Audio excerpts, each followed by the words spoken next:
Hey there, Dr. Gary from Chiropractic USA, and I just want to say good morning to you, good afternoon now. My 8 o'clock a.m. normal daily update has turned into a midday because I'm back in the office today, and I got to tell you that I'm just so grateful, so very blessed to be taking care of the people that we take care of here in this community.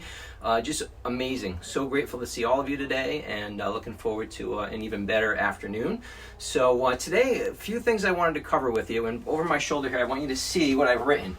Today I want to talk to you about a paradigm. A paradigm, as I have written here, it's a distinct set of concepts, thought patterns, and theories, a frame of reference. It's how we see the world, how we operate. It will dictate how we operate, things that we choose, choices that we make. Now, your paradigm can be defined clearly or it can be left undefined.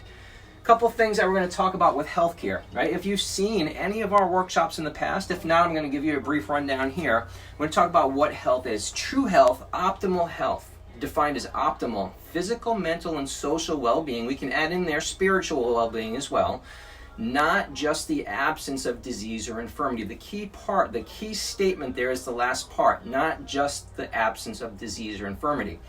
Oftentimes we've been kind of lured into this thinking, we've been trained over our lifetime to think if we don't have any symptoms, if we're not in pain, if we're not sick today, then we must be healthy. False, absolutely false. And we can think of people, friends, family members that we know of who have felt fine for weeks, months, and years, and all of a sudden they have a heart attack. They felt fine, and all of a sudden they're diagnosed with cancer. Those are processes that develop over time. Right? It's a process. It's not an event. So let's look at this. We have this continuum with illness and early death on one end, with wellness, optimal health on the other end, and we have the neutral point in the middle. So our current healthcare system, which is really a disease care system, does this. It takes us from a point of illness where we're expressing symptoms, and the goal is to get you back here to neutral where you're not having any symptoms. It does nothing to say, hey, let's create wellness and health. Let's get your body working to the best of its ability. It says, let's just address the symptoms by a pill, potion, or lotion, attack things from the outside in, let's attack the disease and not worry about strengthening the host, and let's get us back to neutral. Where a wellness paradigm does this. It may take us from one end of the spectrum to neutral, but then blows past neutral to the opposite end of the spectrum where we are expressing health, quality of life, vitality on every level, physically, emotionally, spiritually, socially. That's optimal health and wellness. Now, each of these concepts, each paradigms, whether it's defined or not, these paradigms are largely how you're living your life and what you look at with today's circumstances, with this current pandemic. We have one concept of illness and one of wellness, different paradigms.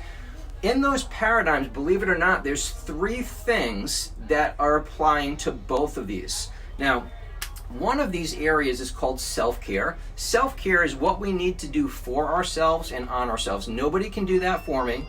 Okay, these are the things in how I choose to eat, how I choose to move my body, how I choose to live my lifestyle, how I eat, move, think, and live. That's my self-care. My health-care is things that I can't do for myself, but I have to do, I have to go see the professionals. I can't do on myself or for myself. I have to go to the professional. I can't adjust my own spine. I have to go see my chiropractor. I can't clean my own teeth, do a deep cleaning. I go see my dentist for that twice a year. You get it. I get my eyes checked just like you do. All the basics. So that's healthcare. We've got self-care, the things we have to do for ourselves that we can do for ourselves and on ourselves. Healthcare, the things that we need to see the professionals for, the things we can't do for ourselves or on ourselves. And then the third category is crisis care. Crisis care is where we're kind of lost control of our health, our wellness. There's a crisis, a pending issue that needs to be addressed. So remember, we've got the self-care, we've got healthcare, and then we've got crisis care. So over here, same thing. Crisis, health, and self. Crisis, health, and self. The difference with these paradigms, the difference with these two paradigms is how you're doing them. In this illness or crisis oriented, this disease care oriented paradigm, here's what we're doing.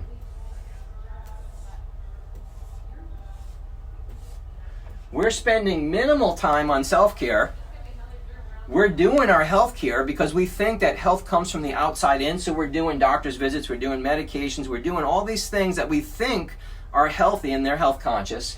But the primary form of treatment and mode of operation is crisis. You see the doctor in a crisis. You're not doing these things down here regularly, so you're living more from crisis to crisis. Kind of what's happening right now. On the opposite side of this is the wellness paradigm.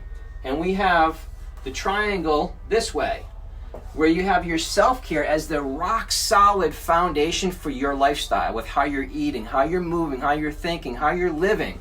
The foundation. You're doing your health care. You're seeing your professionals. You're getting your teeth cleaned once or twice a year. You're going to see your chiropractor regularly. You're seeing your massage therapist. You might see a nutritionist. You check in with your medical doctor periodically just to see how they're doing, because they're well visits, right? You're doing your self-care so that you have minimal health care. You're doing your tests, your routines, whatever they might be, in a proactive manner, not a reactive manner, so that we can avoid the crises and keep them to a minimum. But here's the deal. Depending on how you're living over here, you've heard me say many times that our lifestyle, 80% of the time, if we're doing it properly, we can indulge the other 20% of the time, and our body's going to handle it properly. So that's this here. This is 80, 20. Over here, this is 20, 80. 20% of the time, doing things the right way. 80% of the time, we're treating ourselves poorly. We're not sleeping well, we're not exercising, we're not eating well, we're drinking alcohol all the time, sugar all the time, making poor lifestyle choices, but yet expecting good performance from our body. That's no different than having a Lamborghini, putting poor quality fuel in it, never getting the oil changed, and expecting top performance from that. Your body is a finely tuned machine. It's like that Lamborghini, and it needs this. It needs regular self-care. It needs movement, right? Right now you have opportunity with the world shut down. You've got opportunity to be sedentary. See a lot of people here this morning that are having inflammatory responses because their body's been more sedentary. Look, just because we're on shutdown right now, these things still apply. You still have to move every day. Maintain some kind of normal daily routine. Make sure you're stretching and moving every single day. Make sure you're getting outside, getting plenty of oxygen and sunshine. That vitamin D is crucial. Make sure that you're getting lots of water into your body. Keep the mucous membranes in your nose and throat very moist and hydrated. Make sure you're eating a variety of fruits and vegetables right now. Good quality cuts of meat.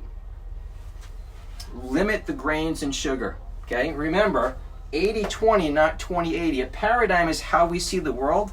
Whether it's clearly defined or not, it's going to determine the things that we choose to seek and gravitate towards in our life. And it's going to determine either how healthy or how ill we are. It's going to determine which direction we're moving on this continuum, either towards optimal health and wellness or towards dis-ease, disharmony, illness, disease, or early death. The choice primarily is yours.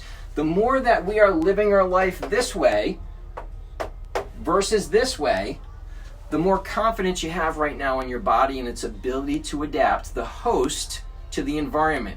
Okay? So the more that we're doing this, we're strengthening the host. The more that we're doing this, we're trying to attack the disease. This is more successful every time than this, because even here, what's going to happen is this virus is not going to just disappear and drop off the face of the earth in a couple weeks or a month. It's going to come back again in the fall. You're going to have different strains. So again, is the world going to go into a shutdown, a hysteria, and a panic every time this happens? Or are we going to smarten up and strengthen the host rather than attack the disease? Strengthen our bodies, our minds, our spirits so they're more resilient, more adaptable, so that next time this comes around, we stay healthy and strong. We don't have to shut down the world and have everything come to a screeching halt.